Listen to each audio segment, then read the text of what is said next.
looking at the clouds. Nope, not that one. Not that one either. Nope, definitely not that one. You might be wondering what I'm talking about. Well, my mom and I were at the community garden yesterday. It was so cool.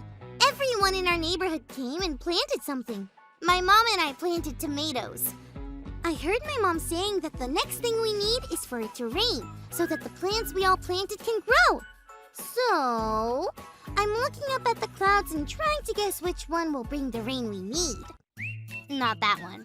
Nope, not that one. Hey, what does that cloud look like?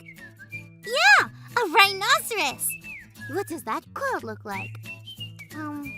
Yeah, that looks like a pig with a monkey riding on its back. But none of these clouds look like rain clouds, and we really need rain so our tomatoes can grow. I know what to do. God, can you make it rain so that our community garden can grow?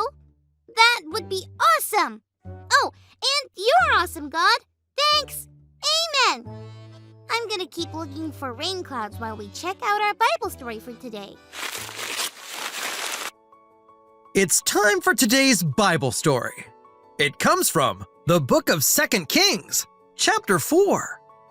One day, Elisha and the people traveling with him were visiting a place that was in the midst of a famine. A famine is when the land is dry and there is no food.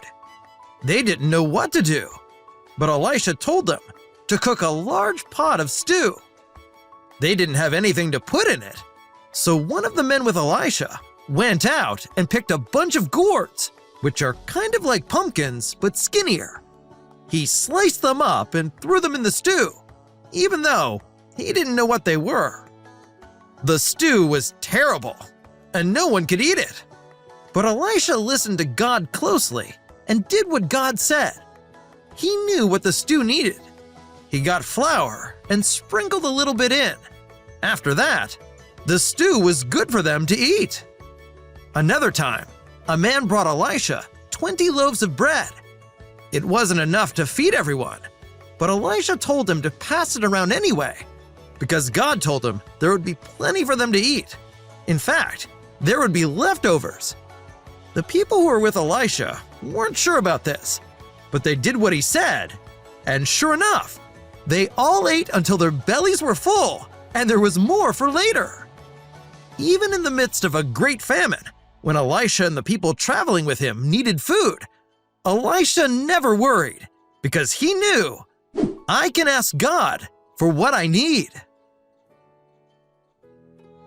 Well, friends, God did bring the rain that we needed for the garden. In fact, I found out that gardener Mary over there, she's the one that runs the community garden, comes and waters the garden herself whenever it needs it.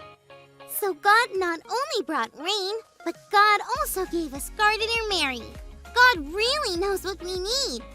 My mom and I picked so many tomatoes. We picked big, fat tomatoes like this one and little round tomatoes like this one. We're going to make them into a food pantry. That's a place where people go to get food when they're in need. Whoa! That reminds me of today's Bible story.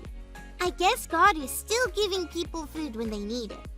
Oh, and the coolest thing is that God is using us to be the ones who get to give them the food they need. We better hurry. I've become kind of a cloud expert, and that cloud right there, that looks like a turtle blowing bubble, usually comes with... Yep, thunder. Here comes the rain.